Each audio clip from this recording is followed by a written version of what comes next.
Welcome to Headline Wednesday from Dispatch U.S. Military History Magazine, developed by Trackpads.com. Each week, we take one pivotal moment from United States military history and follow it from the first warning signs to the final outcome. Today, we go to the Pacific Ocean in the Second World War for the story of the Submarine War in the Pacific. A longer print version with fact sheets and photos is also available in the print edition, either on LinkedIn or by email.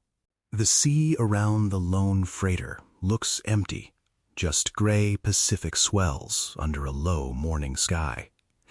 Beneath that surface, a steel shadow moves forward at periscope depth, electric motors humming as a United States Navy submarine eases into position.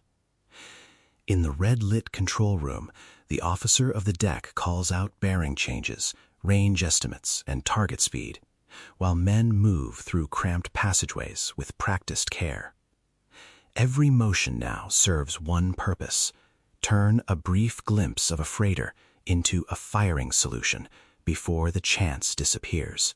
The captain raises the periscope for only seconds at a time. Through that narrow view, he catches the target's silhouette, masthead, and wake, then drops the scope before anyone on the surface can spot it.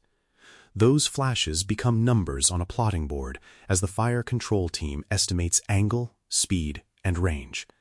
The scene feels controlled, almost calm, but the margin for error is thin.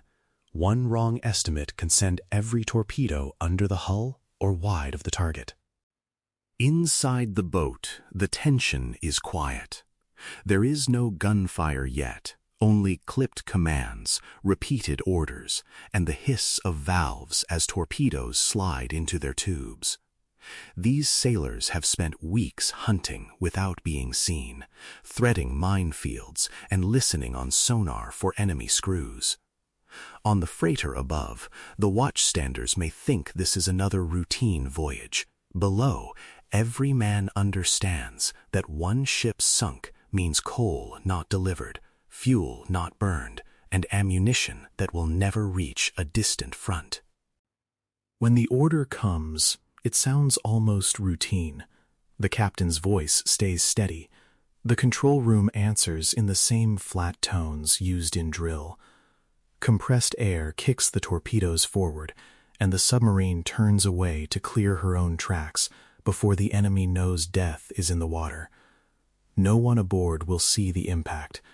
They will count the seconds and listen for the heavy shock that means steel and explosives have met a hull. If the torpedoes run true, the freighter's crew will feel disaster arrive from nowhere. For the submarine, it is one ambush on a chart crowded with patrol lines and other attacks. It happens far from any famous beachhead or dramatic fleet action, but scenes like this unfold across the Pacific again and again. Together, they become one of the most decisive and least visible campaigns of the war. Japan went to war as an island empire built on sea lanes. Its armies in China, garrisons across the Pacific, and factories in the home islands depended on oil, iron ore, coal, rubber, and food moving by ship. Tankers and freighters had to cross huge stretches of ocean that no navy could guard completely. The Imperial Japanese Navy had powerful battleships and skilled carrier air groups, but those forces could not escort every cargo ship from port to port. For the United States, submarines offered a way to attack that system directly. At the start of the war, the submarine arm was small and often overshadowed by battleships and carriers, but its mission became brutally clear. Sink enemy shipping, starve Japan of the materials it needed, and force the empire to fight on shorter rations of fuel, steel, and time. Each boat carried only a few dozen men and a limited number of torpedoes, yet together they could operate deep inside enemy-controlled waters. The stakes were high for both sides. For Japan, every ship lost meant factories slowing, aircraft grounded, and troops in distant jungles and islands fighting with fewer supplies. For American submariners, the campaign meant long patrols, mechanical trouble, isolation, and a growing enemy response. Theater commanders understood that if the submarine force succeeded, it could weaken Japan's ability to wage war in a way no single surface battle could guarantee. That role did not appear overnight. Before the war, American submarines were a small community inside the larger fleet, often used for scouting, exercises, and ambushes against warships rather than for hunting merchant traffic. Treaty limits and interwar doctrine shaped that thinking. Crews drilled hard, new long-range boats were built, and machinery improved.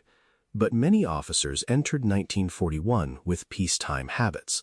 They knew their boats, but not yet the demands of a long commerce war. Everything changed after Japan struck Pearl Harbor and drove into Southeast Asia. American leaders declared that submarines would conduct unrestricted warfare against Japanese shipping. Overnight, freighters and tankers became primary targets, not just warships. Boats from Pearl Harbor, the Philippines, and later Australia were ordered into contested waters to attack anything that kept Japan's economy and armies moving. It was a bold decision, but it put a heavy burden on a force still learning in combat. Early patrols were often bitter. Submarines risked everything to line up good shots, only to watch torpedoes pass under targets, fail to explode, or strike with dull, useless thuds. Some captains became cautious because they did not trust their weapons. Others pressed in closer and still returned with little to show. New leaders in the Pacific Submarine Command pushed to test torpedoes under real conditions, fix technical failures, and reward commanders who matched the mission with aggressive, disciplined attacks. Japan helped create the opening. Its naval leaders expected decisive surface battles and gave too little attention to merchant protection in the early years. Many cargo ships sailed alone or with thin escorts, while radar, sonar, and organized convoy tactics lacked. As the American submarine arm solved its own problems, that Japanese neglect became increasingly costly. By the middle of the war, the undersea fight had changed shape. By 1943, submarines were sailing from a growing network of forward bases with better charts, better intelligence, and more confident commanders. Torpedo defects had not vanished completely, but the worst failures had been identified and corrected through testing and combat experience. Patrol reports now showed more confirmed sinkings and fewer missed chances. Crews that once hunted for weeks with little success began finding tankers, freighters, and troop ships on predictable routes between the home islands, Southeast Asia, and Japan's outer garrisons. The fights were usually short and brutal. A submarine might lie on the surface at night, spot a convoy on the horizon, and slip down to periscope depth before dawn. In dim light, the captain picked out cargo ships in the center, escorts on the edges, and sometimes a converted merchant ship trying to look more dangerous than it was. Fire control parties in hot, cramped compartments turned those glimpses into angles, speeds, and ranges. If the approach was bold and well-timed, the torpedoes could still find their mark. Then the other half of the battle began. Stricken ships listed and burned, while escorts wheeled in to drop depth charges on the invisible attacker. The submarine that had been a weapon became a fragile refuge as it dove deep and rigged for silent running. Men listened for screws overhead and the sharp ping of sonar. Depth charges hammered the water, lights flickered, and fittings rattled loose. Survival depended on quiet hands, careful trimming, and a captain's judgment under pressure. Experience also changed tactics. American submarines moved from mostly lone ambushes toward more coordinated efforts along key routes. Wolfpack tactics, influenced by developments in other theaters, allowed several boats to work the same area, so that if one was driven off, another could continue the hunt. Codebreakers, analysts, and aerial reconnaissance narrowed patrol areas, sending submarines to likely choke points instead of broad, empty ocean. Japan organized more convoys and added escorts, but there were never enough trained crews, aircraft, radar sets, or sonar sets to cover the whole sea. The tipping point came from a pile of lessons rather than a single battle. Better torpedoes made each firing order more meaningful. Surface search radar gave submarines eyes in the dark, allowing captains to detect convoys at greater range and attack before dawn. Intelligence turned scattered radio traffic and sightings into useful patterns. Leadership changed as cautious skippers with light results were replaced by captains who closed the range, used the surface at night, and stayed in contact under escort pressure without becoming reckless. By the later war years, Japanese shipping losses mounted faster than new ships could be built. By the final year, the effects were visible in empty harbors and idle factories. Tankers that once fed refineries and fleets lay on the bottom. Ore carriers failed to arrive, forcing steel production down. Troop convoys were delayed or canceled, leaving garrisons undersupplied in the Solomons, the Philippines, and on isolated atolls. The Imperial Japanese Navy still looked powerful on paper, but fuel shortages made major sorties rare and risky. For the men who fought this silent war, the cost was painfully real.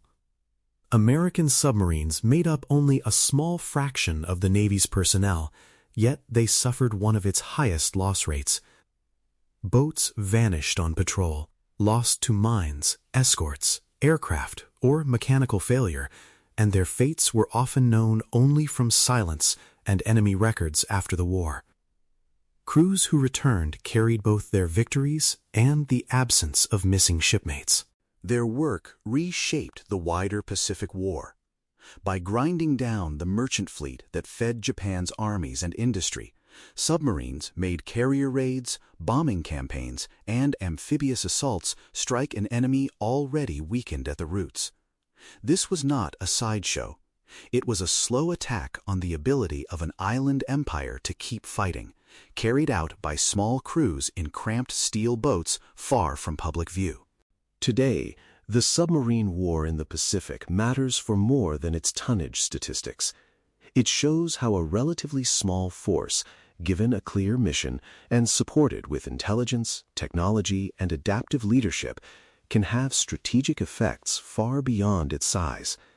It also shows why commanders most listen when crews report that weapons are failing in the field. Some of the most decisive battles in war do not unfold on famous beaches or in the open sky.